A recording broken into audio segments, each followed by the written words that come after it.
Kwa jina naitwa Dr. Mwanyika. Kama ni mara ya kwanza kuweza kutembelea channel yangu, unaweza subscribe hapo chini ili uweze kuendelea kupata update za afya za kila siku.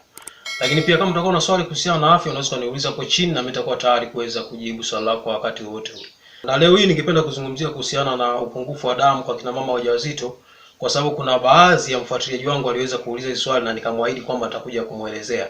Kwa hiyo leo hii nimeamua kuandaa topic hii kuhusiana na upungufu wa damu kwa kina mama wajawazito. Lakini specifically nitazungumzia kuhusiana na upungufu wa damu kutokana na upungufu wa madini chuma. Tunasema kwamba madini chuma huwa yanahusika katika kutengeneza protini moja ambayo inakuwa kwenye chembe nyekundu za damu. Na kama tunavyojua kwamba mojawapo ya vitu ambavyo vipo kwenye damu ni chembe nyekundu, au vitu ambavyo vinaiunda damu ni chembe nyekundu ambazo zenyewe huwa zinatumika katika kusafirisha hewa safi kutoka kwenye mapafu kwenda kwenye sehemu nyingine za mwili, au kusafirisha hewa chafu ambayo tunaita ni carbon dioxide kutoka sehemu nyingine za mwili kwenda kwenye mapafu kwa ajili ya kubadilishwa kwenda nje au kuchujwa kwenda nje. Sasa lakini pia chembe nyekundu huwa zinahusika katika kusafirisha chakula kutoka sehemu moja ya mwili kwenda sehemu nyingine, na huwa zinafanya kazi nzuri sana kuhakikisha kwamba mwili wetu unapata nguvu, lakini pia tunaweza kuishi kama unavyoweza kuona. Lakini pia mahitaji ya iron kwa mama mjamzito huwa yanakuwa ni mara mbili zaidi kuliko mama ambaye si mjamzito. Kwa matokeo yake ni kwamba madini haya ya iron, au tunasema kwamba ya madini chuma, huwa yanahitajika kwa kiasi kikubwa sana kwa mama ambaye anakuwa ni mjamzito.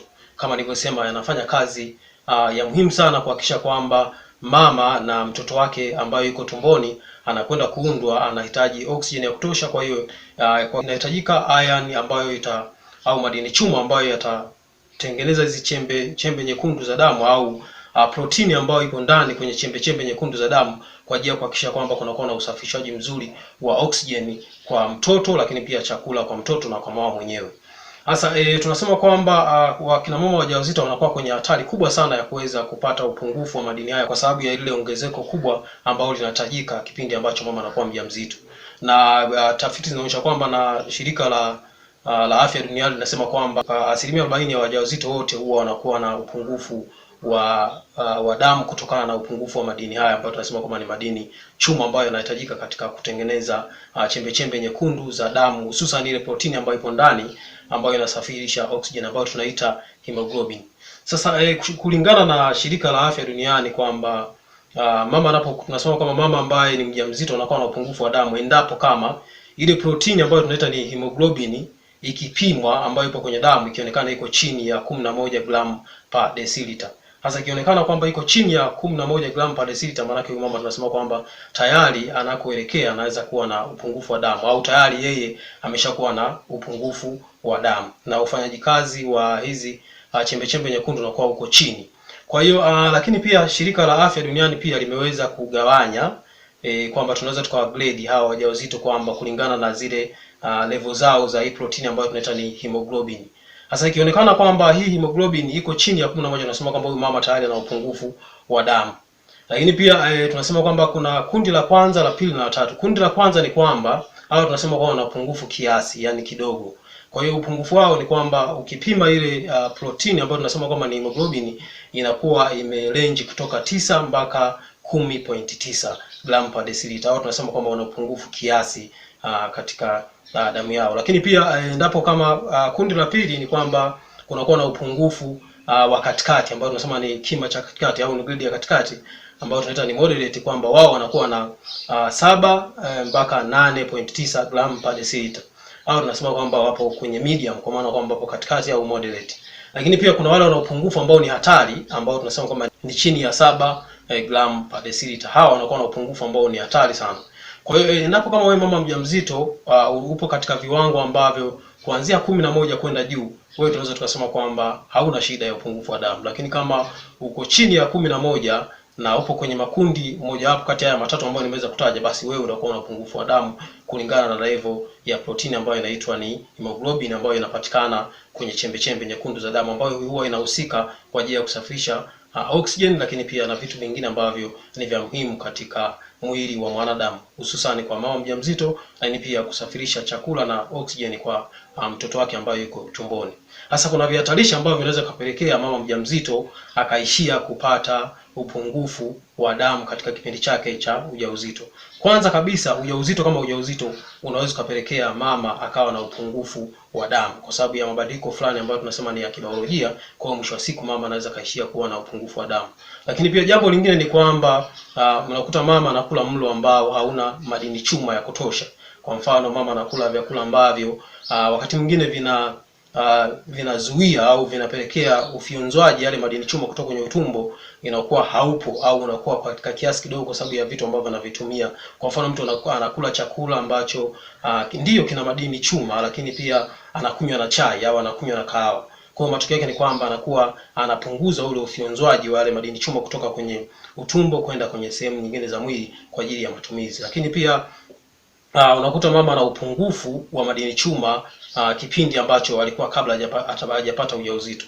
Kwa hiyo unakuta mama kabla ya kuwa mjamzito alikuwa tayari ana upungufu wa madini chuma kutokana na sababu mbalimbali, labda hali vizuri au kutokana na umaskini ambao yuko nao. Lakini pia endapo kama mama anapata bleed ambayo inazidi siku 7 au mama anakuta na bleed sana katika kipindi chake cha hedhi kabla ya kupata ujauzito, hii inaweza kupelekea tayari mama anakuwa tayari ana upungufu wa madini chuma na mwisho wa siku anakuwa na upungufu wa damu kabla hajakuwa mjamzito. Lakini kihatarishi kingine ambacho ni namba 5 ni kushindwa kuweka space kati ya mimba moja na mimba nyingine. Tunasema kwamba kwa kima cha chini sana hakikisha kwamba mimba yako zinatengana kati ya miaka 2 au miaka 3 kwenda juu.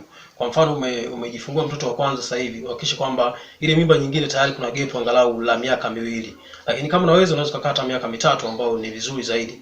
Lakini tunasema kwamba angalau hiyo ni gap la miaka 2 ambapo kwamba ukiweka ile gap ni kwamba kwanza via vya uzazi vinapumzika, lakini pia unapata afya bora. Kwa hiyo una regain ile afya yako kwa ajili ya kujiandaa na mimba nyingine ambayo inafuatia. Kwa hiyo kama umeweza kuweka kwamba mtoto mmoja difference ya mwaka mmoja, matokeo yake ni kwamba kwenye mimba ambayo inakuja unaweza kupata upungufu wa madini chuma. Lakini pia kuna jambo lingine kwamba jambo namba 6 ambacho ni kihatarishi pia, endapo kama mama ana tabia ya kutapika sana kwenye ile miezi 3 ya mwanzo, kwa sababu anapokuwa anatapika sana matokeo yake ni kwamba anakuwa hapati zile vitamini za kutosha na anakuwa hali vizuri na anapoteza maji mengi, lakini pia na madini mengine zikiwemo vitamini za kutosha. Ndio maana mama anaishia kwenye upungufu wa damu. Lakini pia jambo lingine ni kwamba mimba ya mapacha. Unapokuwa na mimba ya mapacha, maana yake mle ndani una watoto wawili ambao wanahitaji kiwango kikubwa sana cha madini chuma kwa ajili ya kuhakikisha kwamba kuna usafishaji mzuri wa oxygen na utengenezaji mzuri wa hizi hemoglobin. Lakini pia na kuna protein nyingine ambazo tunaita ni myoglobin ambazo zipo kwenye